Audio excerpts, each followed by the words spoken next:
ni ñoom doyaluñu ci waxtaan bi mais dinañ ci ñëwaat waaye dañuy ànd ak Aliou Sow ci biir rubrique actualité waaye laataa loolu dañuy leen di jukki la li nga xamante moo gën a fës tey jii ci suñu ay journaux ñu dooree ko ak Walf Quotidien ñuy wax ci élection locale yi nga xamante ni ci lañ jëm daanaka sax dañ ko reporté waaye dinañ ci dem mu mel ni nag Ousmane Sonko ak ñi mu àndal fas yéene nañ taxawal ab coalition ngir jàmmaarloo ak ñi nga xamante ñoo nekk au pouvoir ci élection locale yi nga xamante ni si lañ jëm moom Sonko mu fas yéene si wane boppam bu baax a baax Aliou Sow dina ci dikk ak yéen ci kanam tuuti ñu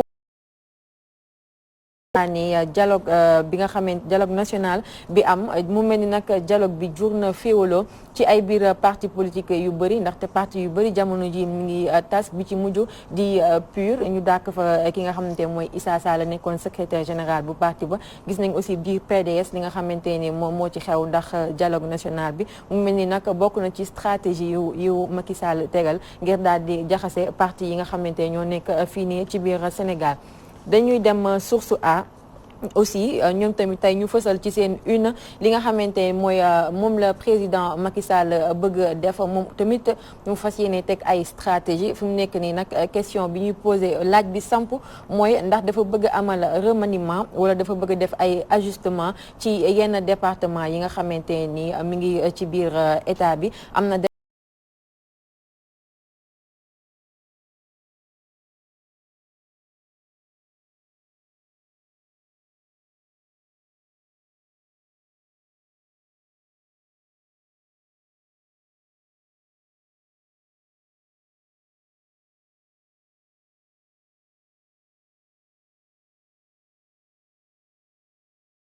ni nee nañ il a échappé à la mort sur l'autoroute Ila Touba moom Cheikh Amar ba dañ ko mujj rawale yóbbu ko foofu ca hôpital bu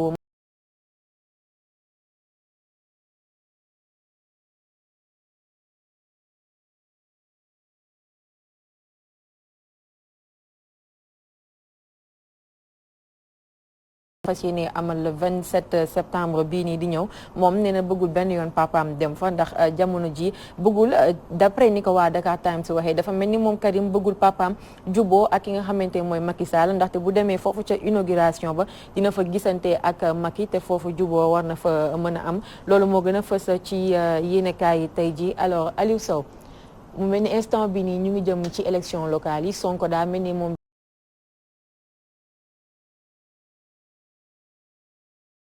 jóg na pour être je pense véritablement leader bi nga xam ne moom moo war a mën a jàkkaarloo Macky Sall un leader incontestable et incontesté de l'opposition am na loo xam ne war na ko mën a firnde ci benn côté parce que Ousmane Sonko s'est retrouvé quand même troisième lors des élections présidentielles kon c'est quelqu'un en termes de leadership d'incontesté à mon avis et d'incontestable donc c'est tout à fait normal waaye loolu je pense que la bëgg téye moom réorganiser ko pour gën a mën a yokku lors des prochaines élections locales maintenant lan la décidé pour def loolu je crois que il pense à une grande coalition qui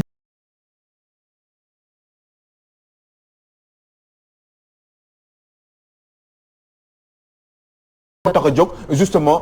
jóg na pour liggéey c'est normal hein Ousmane Sonko est en train de faire de la politique il est en train justement de tisser sa toile pour éventuellement ou certainement même avoir une grande majorité qui pourrait justement obtenir beaucoup de localités dans ce pays c'est-à-dire parce que yooyu mooy tax nag xam nga localités yi mooy béréb yi nga xam ne gox yi nga xam ne boo ko téyee di nga fa am say nit te dina permettre nga contrôler dëkk bi ci yenn pàcc yi ba nga xam ne élection yi nga xam ne moom mooy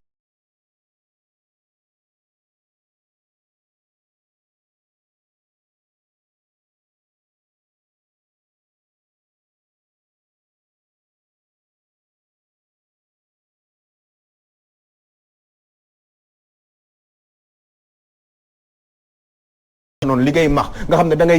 da ngay ce n'est pas du frontal ah nga xam da ngay ñëw dajeeg nit ki nii nga daal non c'est di da ngay xar di jàll ndànk-ndànk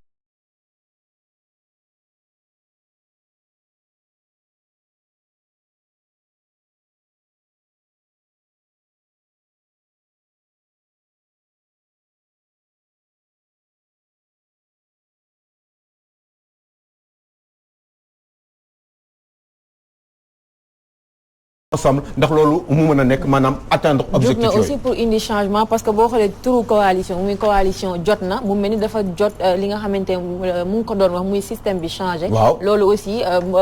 bokk na ci li tax xam naa mu jël turu coalition bi tuddee ko coalition jot na. dëgg la c'est une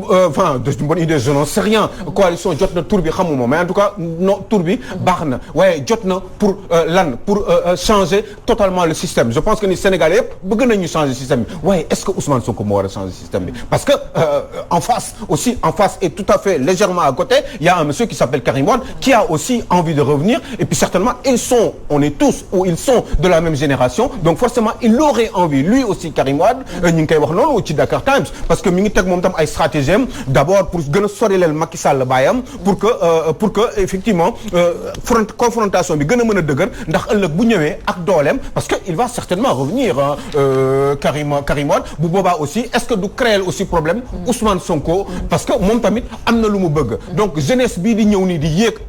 la jeunesse montante si je puis dire la jeunesse politique montante est-ce que ñoom dañu jóg pour xeex pour jëlee fi Macky Sall Ousmane Sonko la war a doon Karim Wade la war a doon ou d'autres jeunes certainement qui auraient des ambitions sur l'avenir est-ce que ñooñu tamit pare nañu pour jëlee fi Macky Sall parce que nag lenn au moins am nañ ko comme point commun mooy ils veulent complètement totalement radicalement changer le système. Théo.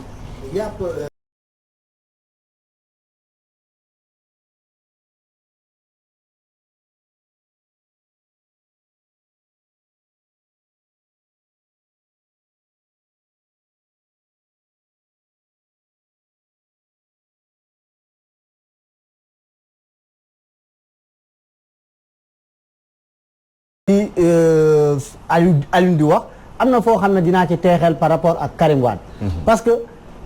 en politique il faut éviter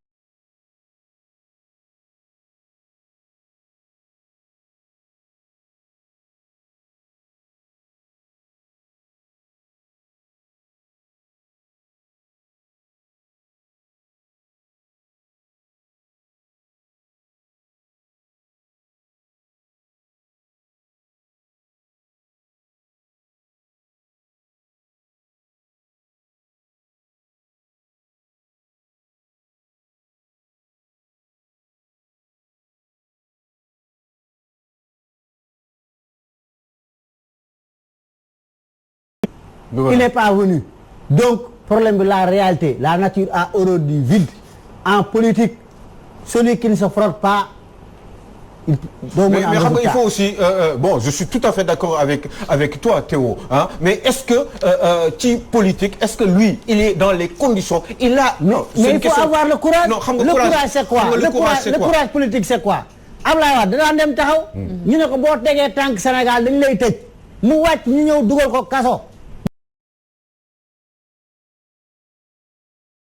ay statut toog ak loolu amul ci politique politique il faut oser quand en politique tu n'es pas audacieux tu ne vas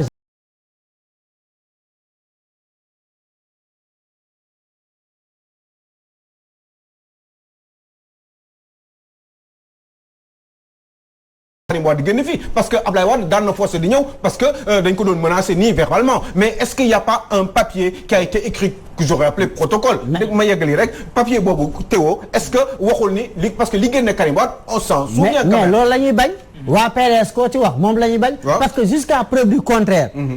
ba léegi nii tey on n'a jamais Madické Niang bi nekkoon avocat Karim Wade ba léegi waxuñu les contours du protocole. Qu'est-ce qui s'est passé? Non, précisément,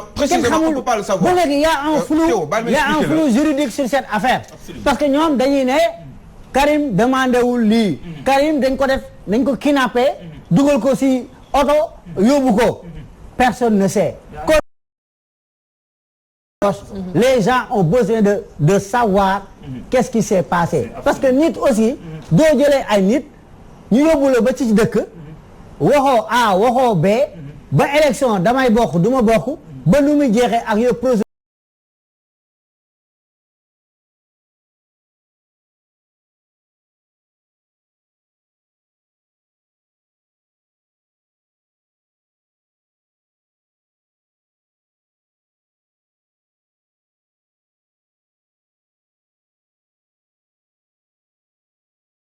mënuñu tout le temps di wax Karim Wade dafa war a ñëw dafa war a ñëw Abdoulaye Wade on l'interdisait on le menaçait mais on lui faisait pas écrire des mots.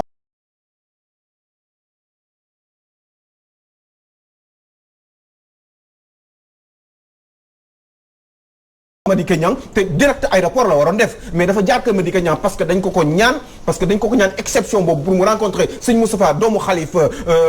doomu sëñ Sidi Makhtar exceptionnellement après il a été accompagné par le procureur général du Qatar loolu c'est un transfèrement lañ koy tuddee c'est comme ñu jëlee la prison sangam bi yóbbu la Tamba wala nga pour nga connaître sa peine est-ce que question boobu nekku ci dafa am lu ñu signé Karim Wade nag d'accord ci on lui a forcé la main mais enfin ci li ma xam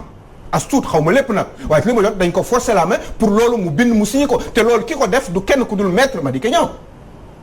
moo organisé loolu moo tax Ablaye Wade am lu ko naqari damay expliquer man faraluma kenn damay wax parce que dafa ñoo xam dañuy déglu ci Sénégal dañ ko war a xam ku weddi nag li may wax nga ñëw toog fi ci plateau bi waxuma le contraire mais dama ne maître Madické Niang moo organisé loolu yëpp loolu moo tax Ablaye Wade mere maître Madické Niang parce que daf ko ubbiloon comment dire daf ko joxoon carte blanche pour mu organiser loolu parce que daf ko defoon confiance ndax ci këram la doon fanaan bu yeewoo suba teel kër Madické Niang la doon brosso c'est là-bas qu'il se mettait en pyjama loolu moom l'ancien président de la République donc mu joxoon ko mu amoon un certain niveau de confiance digganteem ak Abdoulaye Wade ce qui fait que dafa bàyyiwoon maître Madické Niang def loolu maître Madické Niang nag moo négocié loolu ak Abdoulaye Wade moom moo dem ak Macky Sall donc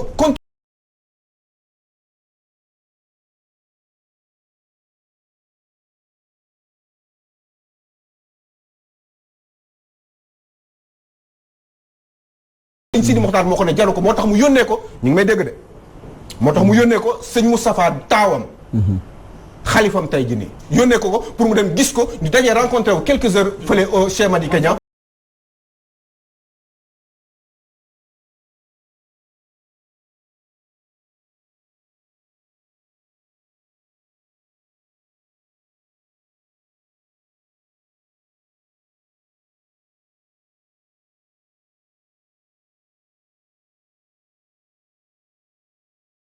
waaw bokk na ci négociation bi lu toll ni inauguration Massalikul Jinaan ku ne xam na Ablaye Wade jigéen yu ñu ci def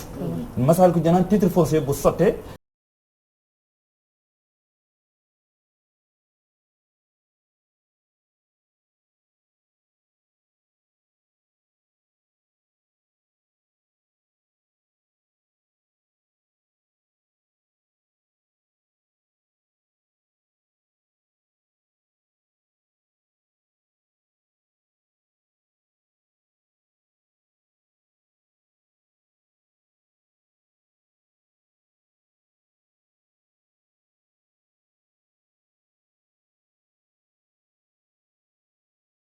mu dem teewee li nga xamante ne mooy inauguration Massalikul Jinaan. Abdoulaye Wade bu demul ci Massalikul Jinaan man dana ma jaaxal torop ku ma yeewu 3 heures du matin ne ma Abdoulaye Wade yee ma ne ma Abdoulaye Wade demul ci Massalikul Jinaan man duma ko gëm Abdoulaye Wade man pour man dina fa dem te dafa war a dem ndax doom ji war a ko mën a tere bu fekkee ni li Moutbane wax dans Dakar Times am na mooy le patron de Dakar Times yaa ngi dégg donc maintenant est-ce que dina fa dem man doo ma ni dina Abdoulaye Wade du fa dem pour des raisons politico-stratégiques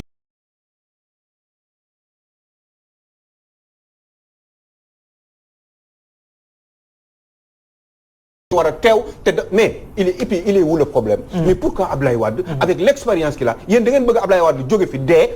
te Ablaye Wade xam-xam bi mu yor du ko jox Macky Sall tout suñu intérêt dëkk man bu ñu naroon juboo tey jii nii mais pourquoi duñu juboo pourquoi mais Macky Sall yàlla moo ko fi teg mi ngi fi ñu képp ko am loo xalaat ci moom wax ko muy lu safaanoo muy lu baaxul ak lu baaxul waaye nag li am solo mooy lan mooy priorité bi dans ce pays là est-ce que intérêt dëkk bi Fatou Ka mooy priorité bi wala dé Ablaye Wade mais warul dee léegi nii te amul yu mu wax Macky Sall amul yu mu ko jox tey nii bu am sa Ablaye Wade woon Macky Sall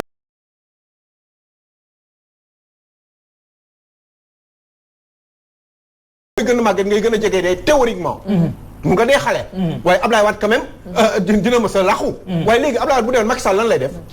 dina dem dëgg yëpp wala dañ ko fay tere moom président de la République prétexte la sax pour ñoom ñaar jàmm ñëwaat ci seen mais dañu war a jàmmoo xam lu tax ñu war a jàmmoo xam lu tax ñu man sama xalaat et puis Ablaye Wade mais dañuy wax seytaane waxul dëgg waaye yàq na xalaat mais Ablaye Wade quand même moom moo mais bu weesoo yàlla ak yonent bi xëy na ak Serigne Touba mais moom moo defar Macky Sall absolument mais yàlla ku nekk nag am na fu mu lay mën nga jóge fi nekk une grande présentatrice de télévision mais boobaa dañuy wax Walfadjri nga jaar bu weesoo yàlla nga yonent Sëñ Tuubaa. Tout à fait. donc adduna moo demee noonu ku nekk am nga fooy jaar.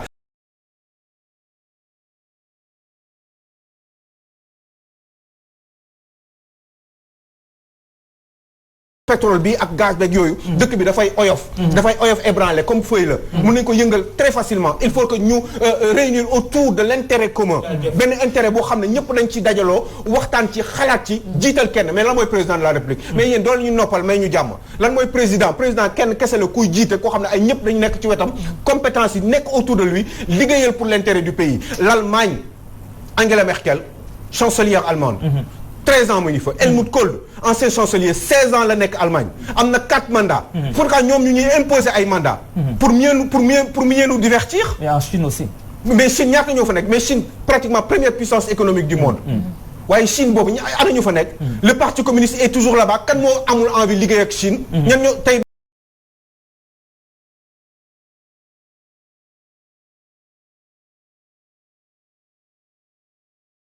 de Mao Tse-tung bi mu ciy wax loolu livre rouge boobu mu bind foofu la Chine dooree tey Chine ba tey nii adduna bi yépp ñi ngi wax Chine fu nekk mi ngi ci adduna bi en termes d'influence diplomatie économico-diplomatique. waaw léegi ngeen ne loolu yëpp ñun bëgguñu ko ñun ñu nekk fi di changer ay 4 mandats 2 mandats machin nañu.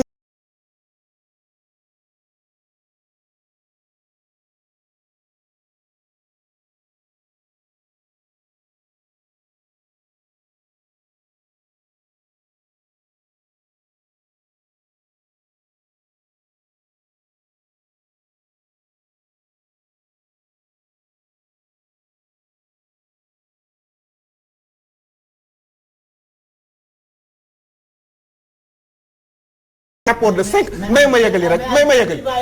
non xam nga lu ma yeggal non xam nga il y a une chose on dit que waaw si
Macky Sall mais xam nga loolu te ce monsieur là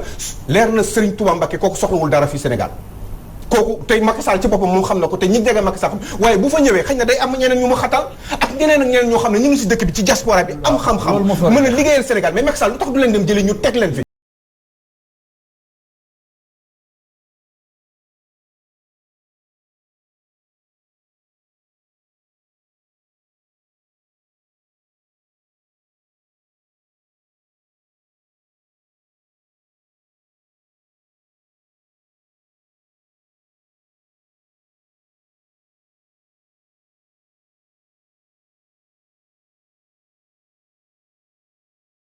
ça changer comportement ñu jël toutes les compétences réunir leen liggéeyal rien que pour l'intérêt du Sénégal affaire u paccaxoo yi nii ay affaire u fumiste ak rambaaj yi jeex fi liggéey kese bëgg Sénégal baax jóg rek pour dimbali doomu aadama yi ba immigration yi bañ a am Fatou Ka loolu bu amee nag kenn nekk président pendant 10 ans suñu yoon nekku ci. d'accord léegi dañuy jàll ci beneen point Aliou Sow muy dialogue national bi nga xamante ni tas na parti yu bëri bi ci mujj di Barki Dembo Ndiaye pur ñu génnee fa Issa Sall PDS aussi tas ndax li nga xam ne mooy dialogue national bi mu mel ni stratégie la bu président Macky Sall teg pour jaxase leen ñoom ci seen biir. xam nga loolu laa lay expliqué boo ne la yii moo tax ñu naan ay limitation des mandats. mais bu fekkee ni yëpp dañ ko dindi kon yii ngay wax ni yëpp ay dialogue ay stratégie protéger xam Macky Sall Moustapha wax bu doy waar nee na dafa bëgg jóg na pour réduire l'opposition en sa plus simple expression xam nga loolu apparemment booy seet ci benn côté réussir na ci parce que kenn mësuloon xalaat nag teewoo ni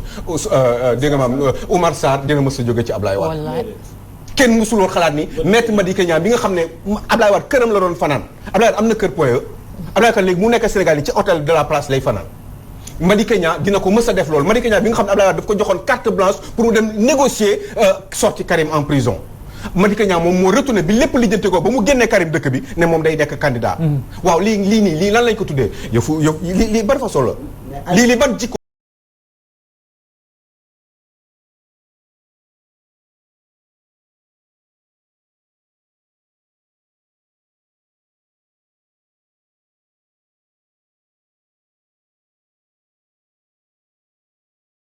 ñoom ñëpp ku si nekk da ngay toog ne le pays manque de démocratie critiquer opposition wala nangam mais noonu ngay fonctionner xoolal parti socialiste képp fa mos a def front gis nga ba ñëwee congrès sans débat am Diouf daal di yëkkati loxo Tanor ñëpp fii lañu fekk nu ñu mujjee ñoom Djiboka ñoom Robert Sagna ñoom ñëpp dañoo mujjee Moustapha Niasse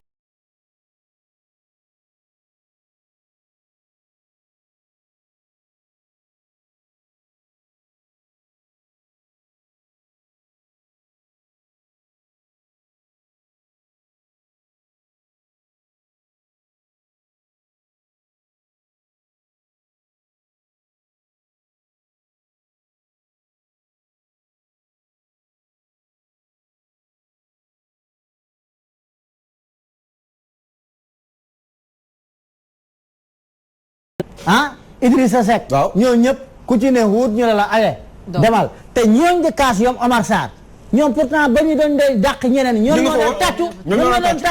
naan yaa qu'une seule constante Fada moo doon wax loolu tamit moom tamit bu mu ñëwee lan la mujjee wax ne je ne me reconnais plus dans un parti je ne me reconnais plus dans ce parti ñu ñëwaat encore syndrome boobu moo am réew mi tous les membres fondateurs 11 rek teewoon wala 13 yi ñu defoon front assemblée yom Samba Bathily yom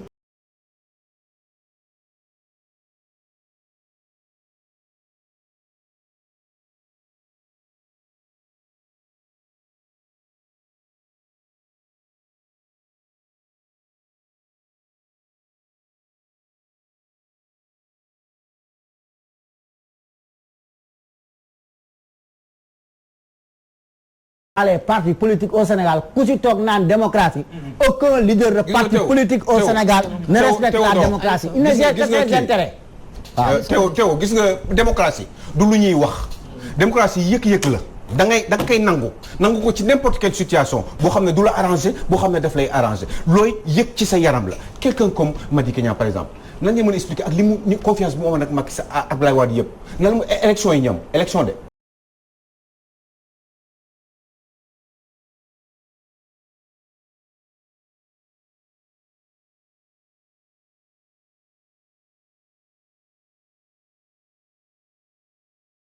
Badio Camara moo ko jox siège bi mu nekk pour les Sénégalais qui nous écoutent parce que on a besoin de savoir Badio Camara fi mu dëkkoon la jóge toxu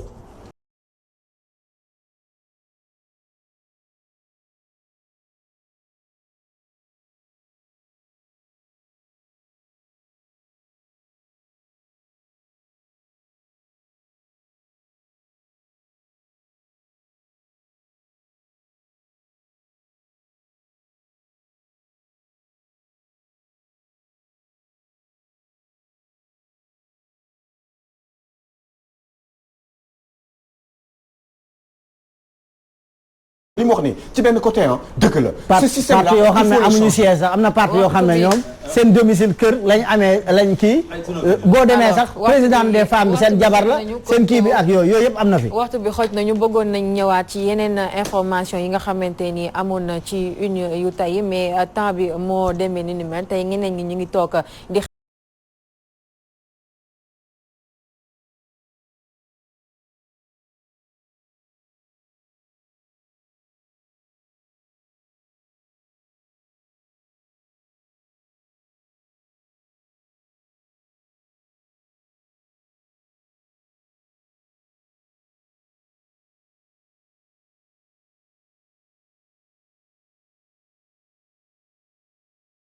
ci seen émission Petit Déj ñu fàttali leen très rapidement rubrique yi nga xamante ni amoon na fi tey jii nii ci mardi bi dooree nañ ko ak rubrique éducation Théodore Semedo doon waxtaanee CFE bi nga xamante ni dañ ko ñu ngi xalaat pour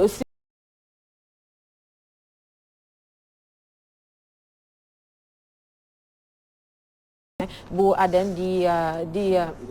bu Iden biñ ci jógee aussi demoon nañ ak mbaylaay ci rubrique càmm gi moom mu doon waxtaanee jafe-jafe yi nga xamante ni éleveurs yi dañ koy faral di am ci jamonoy nawet bi ñu nekkee léegi nii aussi doon nañu waxtaan ak ki nga xamante ni mooy Mamadou Fall di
Walfadjri.